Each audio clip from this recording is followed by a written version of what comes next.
추수감사절 예배 오신 여러분을 다시 한번 진심으로 환영합니다. Again, we want to welcome all of you who are here with us in our Thanksgiving worship. 오늘은 예배를 하면서 잠깐 시간을 좀 가지려고 합니다. 주보를 받으신 분들은 주보에 2015년에 가장 감사한 것 3가지라고 빈 공간이 있으실 겁니다. 오늘 우리 승리 형제가 볼펜을 가지고 있을 텐데 좀 없으신 분들은 좀 나눠달라고 하셔서 잠깐 한 5분 정도만 2015년에 가장 감사한 것을 3가지를 좀 적어보셨으면 좋겠습니다. 혹시 주보가 없으신 분들은 생각을 하시면서 2015년에 가장 감사한 것, 그것이 무엇인지 한번 좀 잠깐 기억하는 시간을 갖겠습니다. 저희가 참 감사한 게 많은데 저희가 잘 표현을 못하고 생각을 못하고 사는 것 같습니다. There are so many things that we're thankful for, but many times we forget to acknowledge or even to speak it out. 저도 감사한 게 참 많은데요. 그 중에서 가장 감사한 거는 살아있는 겁니다. One thing that I'm most thankful for in my life is that I'm still alive. 살아있는 게 당연하다고 생각하실지 모르겠지만 저같이 졸음운전을 심하게 하는 사람은 그렇지 않습니다. And I'm especially thankful for it because I do a lot of sleeping while I'm driving. 정말로 이 저녁에 집에 들어가서 딱 도착을 하면 오늘도 살아있구나라는 생각을 합니다. So every night when I go home, I think to myself, I am still alive. 그냥 내가 살아있기 때문에 좋은 게 아니라 살아있다는 것은 내가 내일도 할 일이 있다는 것이기 때문에 나에게 아직 할 일이 남아있구나. 하나님이 이게 다 살았고 할 일이 다 끝났으면 데려가실 텐데 내가 살아있는 걸 보니까 내일도 할 일이 있구나. 그래서 감사합니다. The reason why I'm thankful about being alive is not just for the sake of being alive, but the fact that there's a still purpose of God in my life. 사도행전은 예수님이 이 땅에 오셨다가 다시 승천하신 뒤에 제자들의 삶을 기록한 책입니다. The book of Acts is about the acts of the disciples or the apostles right after the ascension of Jesus Christ. 창세기부터 시작했던 하나님 나라와 그 예수 그리스도의 복음이 유대인에게 멈추지 않고 이젠 이방인을 향하여 나가는 것을 기록한 책입니다. It's a book about kingdom of God and the gospel of Jesus Christ, where it started from the book of Genesis, and now it didn't just end with the Jews, but it continues on to the Gentiles as well. 그런데 그 복음이 전파되는 과정은 순탄하지 않았습니다. But the way the gospel of Jesus Christ went about wasn't always an easy road. 오늘 1절부터 보면 사울은 스데반 집사님이 죽음을 당연하게 여겼다고 기록을 합니다. If you look at verse 1 of today's passage, it says that Saul took Stephen's death as the way it should be. 그리고 예루살렘에 있는 교회에 큰 박해가 있었다 이렇게 말을 합니다. And it says that there's a huge persecution in the church of Jerusalem. 교회가 힘들어졌습니다. 개인의 삶도 힘들어졌습니다. The church went through a great ordeal. Even personal lives went through a great ordeal. 그래서 정든 고향을 떠날 수밖에 없었습니다. And so they had to leave their home. 그렇게 뿔뿔이 흩어진 사람들이 그러면 어떻게 살았을까요? So these people who dispersed to different places, how did they live? 4절부터 6절은 이렇게 기록을 합니다. 제가 읽겠습니다. Verse 4 through 6 has the answer. 그 흩어진 사람들이 두루 다니며 복음의 말씀을 전할세 빌립이 사마리아 성에 내려가 그리스도를 백성에게 전파하니 무리가 빌립의 말을 듣고 행하는 표정도 보고 한 마음으로 그가 하는 말을 따르더라. Therefore, those who had been scattered went about preaching the word, and Philip went down to the city of Samaria and began proclaiming Christ to them. And the multitudes, with one accord, were giving attention to what was said by Philip as they heard and saw the signs which he was performing. 여러분 이 말씀이 이해가 되십니까? Do you understand this passage?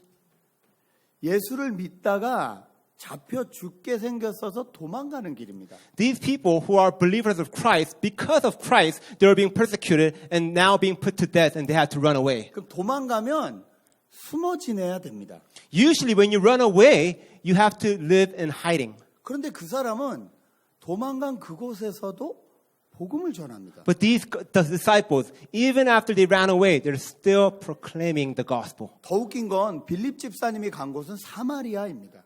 What's more funny is that where Philip went is the land of Samaria. 사마리아와 유대는 한 나라였죠. 이스라엘에는 한 나라였지만 싸운 지 오래됐고 우리나라 남과 북처럼 갈라진 두 나라가 된 지 오래됐습니다. Judea and Samaria is just like North and South Korea. They were at one point one country, but because they disliked each other, now they became two separate countries. 서로 원수라고 생각을 합니다. Now they're enemies. 절대 서로 교제하지 않습니다. They will not acknowledge one another or to even have fellowship with one another. 그런데 빌립 집사님은 그 땅을 갑니다. But Philip goes to that very land. 그리고 더 재미있는 것은 그 땅에 가서 빌립이 전한 말을 6절에 보니까 그 사람의 말을 듣고 표적도 보고 한 마음으로 그가 하는 말을 따랐다 이렇게 기록을 합니다. And what's interesting is that when Philip went there, it says on verse 6, and the multitudes with one accord were giving attention to what was said by Philip as they heard and saw the signs which he was performing. 저희는 저희가 싫어하는 사람들하고 교제하는 걸 싫어합니다. We don't really like to have fellowship with people we don't like. 저희를 욕하고 싫어하는 사람에게 가까이 가고 싶어 하지 않습니다. We don't want to be around those that says bad things about us. 빌립 집사님 왜 하필이면 그 많은 땅 중에 사마리아를 갔을까요? Then why did Philip, out of all those land, decide to go to Samaria? 그래서 도대체 어떻게 했길래 그 사람들이 변화가 되고 빌립의 말을 듣게 되었을까요? And what did he do so different that these people, these Samaritans, were able to accept what he was preaching? 뿐만 아니라 빌립이 복음을 전하면서 같이 하나님이 기적과 기사를 일으켜 주셔서 그 사람들이 병이 낫고 귀신이 쫓아가고 그 성에 기쁨이 가득했다 이렇게 표현을 합니다. And because the Spirit of God was with Philip, wherever he went, there was healing. And because of that healing, the city was filled with joy. 어떻게 이런 일이 가능할까요? How is this possible? 종교적인 노력을 열심히 하면 되나요? If he's tried really hard religiously, will it happen? 정말 좋은 마음을 가지고 원수를 사랑하는 마음을 가지고 그렇게 한번 해보면 될까요? If you have good intentions and you try to love your enemies, will that work? 저는 그걸로는 안 된다고 생각합니다. I don't think that's how it happened. 그럼 어떻게 이런 일이 일어날 수 있어요? Then how is this possible? 12절을 함께 보겠습니다. Verse 12. 빌립이 하나님 나라와 및 예수 그리스도의 이름에 관하여 전도함을 그들이 믿고 남녀가 다 침례를 받으니. But when they believed Philip preaching the good news about the kingdom of God and the name of Jesus Christ, they were being baptized, men and women alike. 여기 나오는 빌립과 또 이름도 기록되지 않은 무명의 성도들이 전한 것은 다른 것이 아니라 하나님 나라 예수 그리스도의 이름이었습니다. In verse 12, what Philip and the unknown disciples, the only thing they share was the kingdom of God and the gospel of Jesus Christ. 저희가 창세기부터 하나님 나라와 예수 그리스도의 복음에 대한 이야기를 계속해 왔습니다. We started from the book of Genesis and saw the kingdom of God and the gospel of Jesus Christ throughout the whole Bible. 그런데 이 사도행전에도 이 하나님 나라와 예수 그리스도의 복음에 대해서 전하는 사람이 있었다는 것입니다. And even in the book of Acts, there are people still proclaiming kingdom of God and the gospel of Jesus Christ. 하나님 나라는 하나님의 다스림, 통치라고 말씀을 드렸습니다. We explained that kingdom of God means God's rule, God's reign. 여러분 이 통치한다, 다스린다 그러면 어떤 느낌이 드세요? 이 단어에서. When you hear the word rule or reign, what feeling do you get? 어떤 힘이 강한 자가 그렇죠. 약한 자를 향해서 뭔가 이렇게 힘을 발휘하는 느낌이 들지 않으세요? We usually associate that word with someone who's very strong, forcing his strength upon the weaklings. 하나님이 우리를 다스린다, 우리를 통치한다 그러면 왠지 강하신 하나님이 약한 우리를 이렇게 누르고 다스리는 것일까? 여러분 어떻게 생각하시나요? What do you think? When God says God is ruling and reigning, does it feel like God is ruling and oppressing his people with his strength? 창세기부터 시작된 인류의 역사는 누가 왕이냐에 대한 싸움입니다. Man's history from the beginning of the book of Genesis is always about the battle, been always about who is king. 하나님은 내가 왕이다 말씀하십니다. God says over and over, I am your king. 사람들은 내가 왕입니다라고 반문합니다. Whereas people said, no, I am king of my life. 하나님이 모든 것을 쏟아서 아담을 만드셨습니다. God poured all he had to create Adam in his image. 그리고 하와를 허락해 주셨습니다. And then he gave Eve. 그들에게 일을 주셨고 하나님이 만드신 모든 것을 다스리게 하셨습니다. He gave them work and said, I want you to rule and reign over all that I have created. 그런데 그 사람들은 그것으로 만족하지 않았습니다. But people were not satisfied with just that. 하나님의 자리에 올라가고 싶었어요. They wanted to be in the spot of God. 그것이 선악과 사건입니다. And that is the very fruit of knowledge of good and evil. 실패했음에도 불구하고 하나님은 그들을 없애버리지 않으셨습니다. Even though Adam failed, God didn't just get rid of them. 에덴 동산에서 쫓아내신 이유는 거기 같이 있는 생명나무를 먹어서 죄 지은 상태로 영원히 살까 봐 쫓아내신 겁니다. The reason why God had to kick them out of Garden of Eden was that because of their tree of life, and if they eat the tree of life, they would have to live as a sinner forever. 그런데 성경은 그들을 쫓아내실 때 하나님이 가죽옷을 입혀서 쫓아내셨다고 And 기록합니다. the Bible clearly says when God kicked them out, He gave them leather clothing. 여기에 하나님의 성품이 그리고 하나님이 어떻게 인간과 다시 교제하기 원하시는 모든 키가 다 들어 있었습니다. And in that, the character of God and how He wants to redeem His people was clearly shown.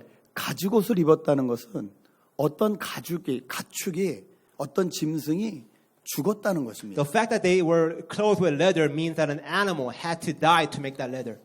하나님은 구약 시대에 죄가 있는 사람이 하나님 앞에 죄를 용서받으려면 양이나 소를 가지고 와서 그 짐승에게 자기의 죄를 트랜스퍼하고 그리고 그 짐승을 잡아서 죽이는 방법으로 하나님과 교제할 수 있다고 예배의 방법을 알려주셨습니다. In the Old Testament, what God did, God made a system where the people of God could come to God. That was, He would use an animal like sheep and cows to kill them and sacrifice, and their death would take our sin.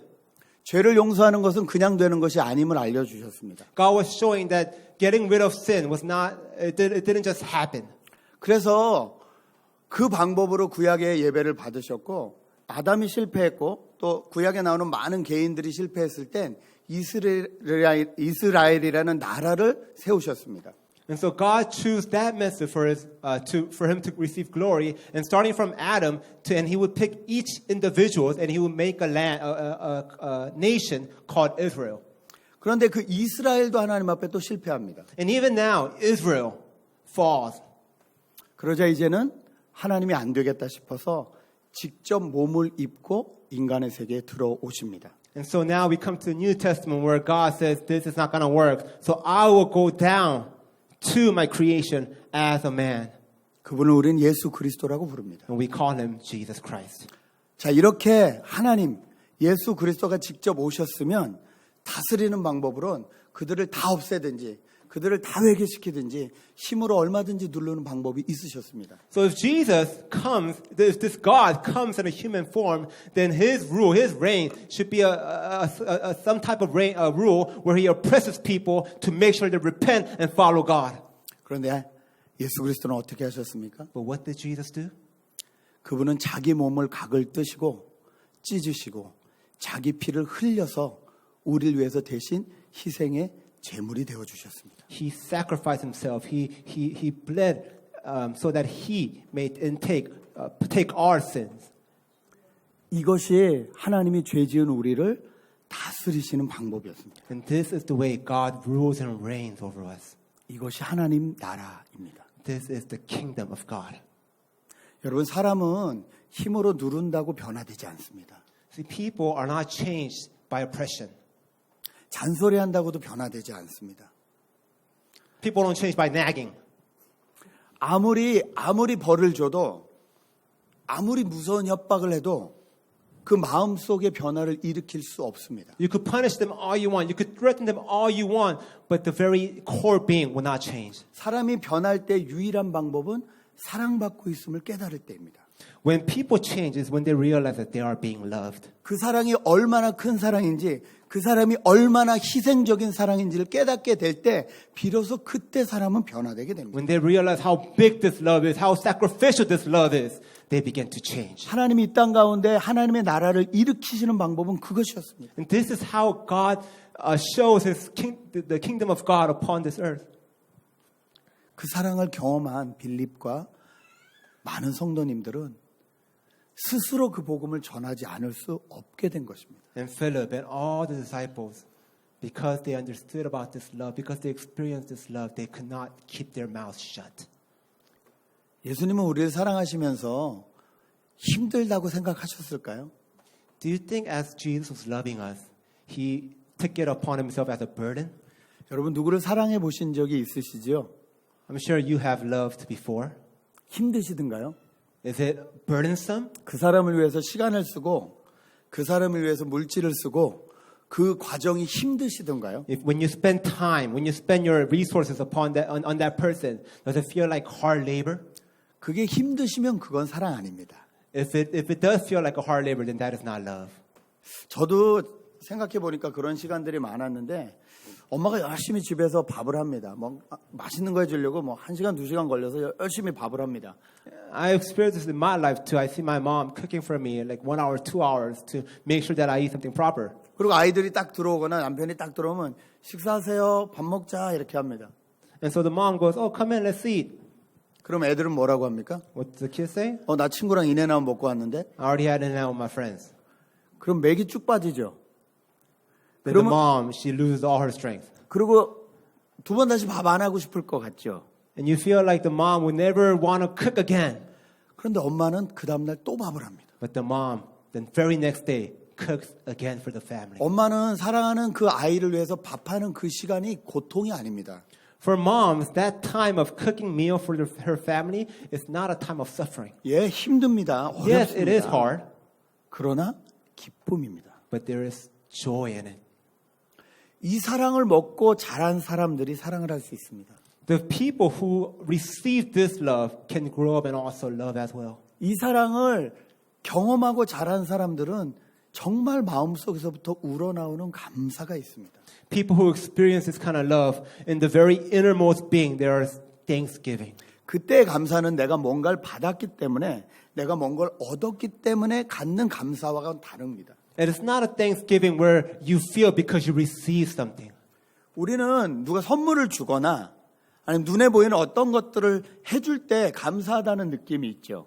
We usually feel thankfulness when somebody gives us a gift or somebody does something for us. 그런데 그 감사는 아무것도 안 주는 것 같은, 평소에 아무것도 안 해주는 것 같고 아무것도 안 주는 것 같은 부모님의 사랑이나 이런 것과 비교해 볼 땐 아주 다른 감사입니다. But this kind of thankfulness is completely different when it comes to, when I'm talking about it, the love of parents and the thankfulness that you receive from your parents. 선물로 받은 감사는 금방 잊어져 버립니다. The thankfulness that you have after getting a present, it disappears eventually. 그래 눈에 보이지 않는 그 사랑으로 받은 감사는 우리를 평생 지탱하는 힘이 됩니다.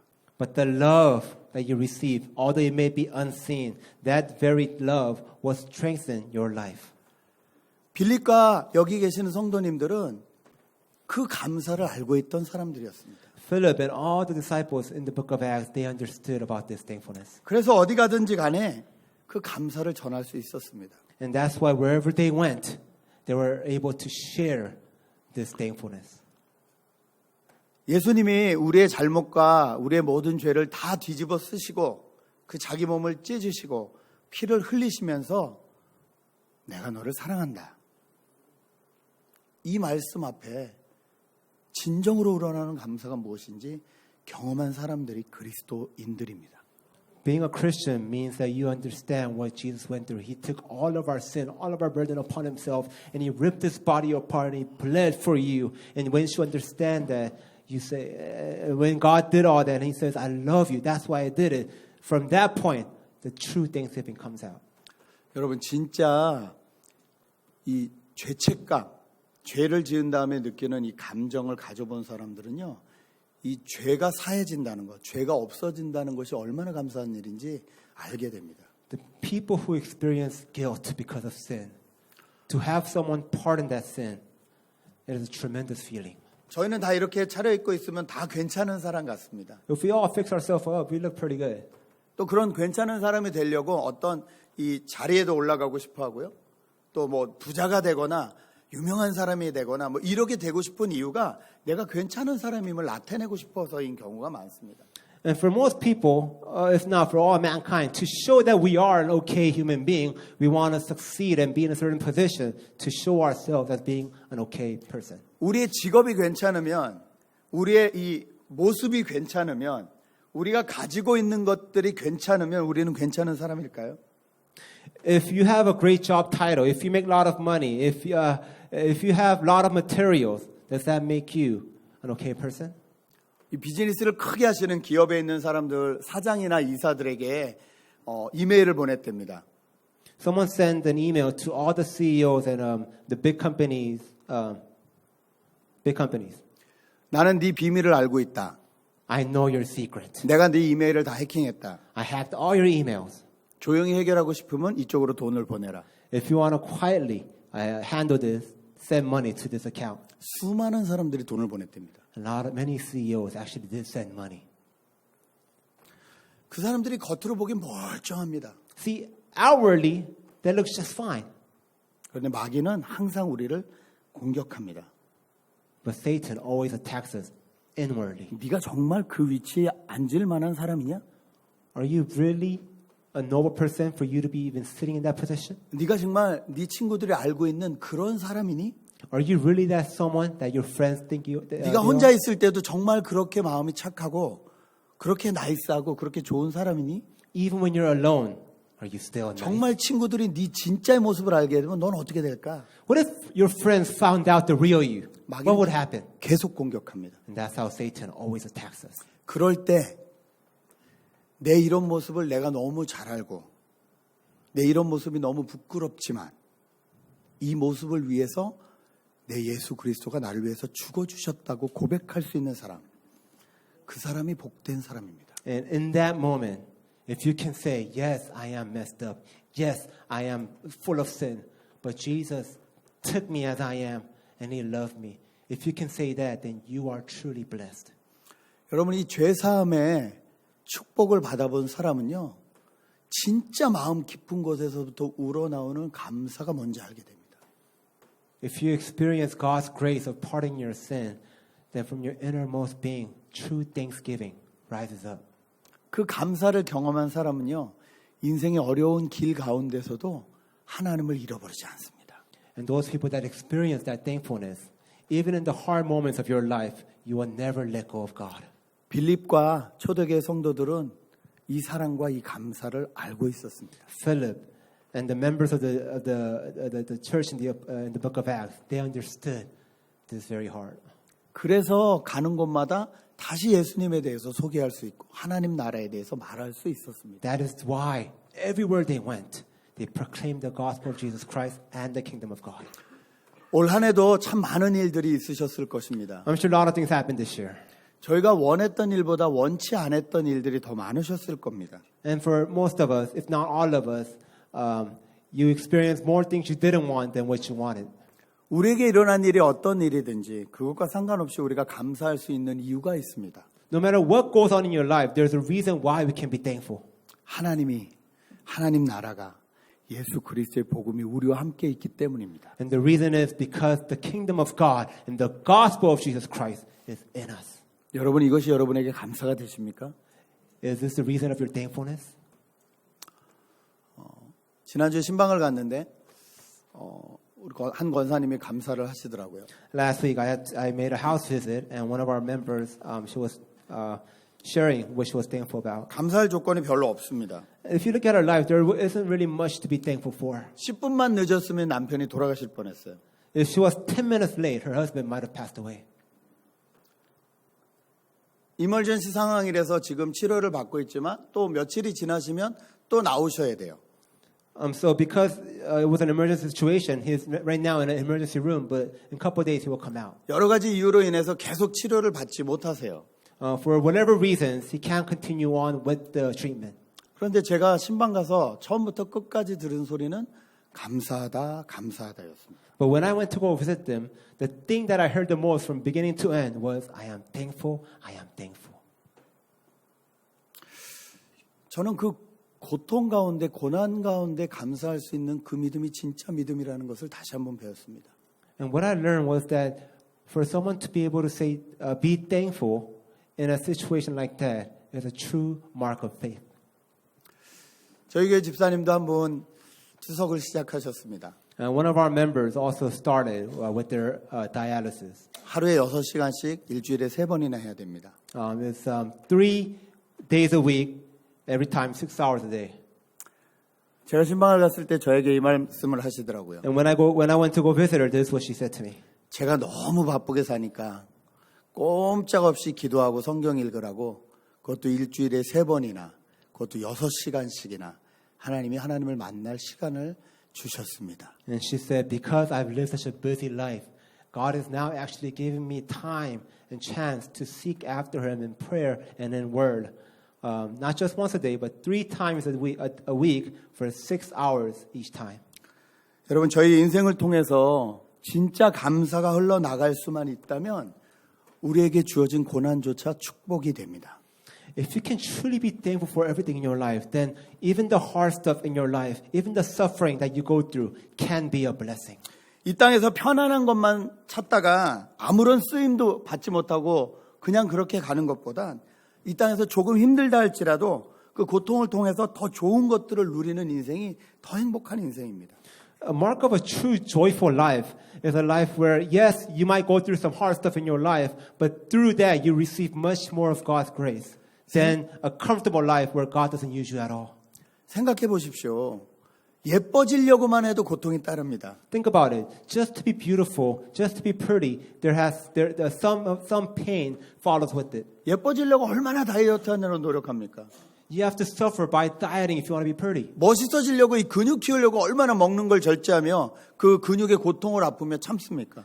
To be buff and muscular, you gotta watch what you eat and you gotta starve yourself. 왜 그렇게 참을까요? Why do they go through that? 소망이 있기 때문이죠. Because they have a hope. 예뻐질 거란 소망이 있어요. I'm gonna be beautiful. 멋져질 거란 I'm 소망이 gonna be 있어요. handsome. 그렇다면 우리 인생 가운데 우리에게 주어진 이 고통을 통해서 장래에 바라볼 하나님의 영광이 있다면 What if there is a glory of God in the future where through us suffering right now, that glory will be revealed? 지금 우리에게 주어진 고통은 고통이 아니라 하나님을 경험할 수 있는 기쁨이 됩니다. Then the very pain that we're going through right now is not for the sake of pain and suffering, but it means to meet God. 다시 한번 아까 적으신 감사의 제목들을 좀 보셨으면 좋겠습니다. I want you to look or think about what you wrote, what you're thankful for. 이 감사의 제목들이 혹시 하나님 나라와 연결이 되어 있으십니까? What you're thankful for. Is it connected to the kingdom of God? 예수 그리스도의 복음과는 연결이 되어 Is it 있으십니까? connected to the gospel of Jesus Christ? 여러분 그것과 상관없는 감사는 오래 있다가 금방 사라질 감사입니다. And if it's not connected to those two things, then eventually what you're thankful for right now, it will disappear. 그런데 그것과 상관이 있는 감사라면 이 감사는 여러분을 지탱해 줄 힘이 됩니다. But what you're thankful for, if it's about the kingdom of God and the gospel of Jesus Christ, it will be the very strength that holds you. 고통 가운데 감사를 배우십시오. Learn how to be thankful in suffering. 어려운 가운데 예수 그리스도를 바라보십시오. Seek Jesus as you go through hard stuff in your life. 거기에 우리 소망이 있기 때문입니다. That is where our hope lies. 함께 기도하시겠습니다. Let us pray.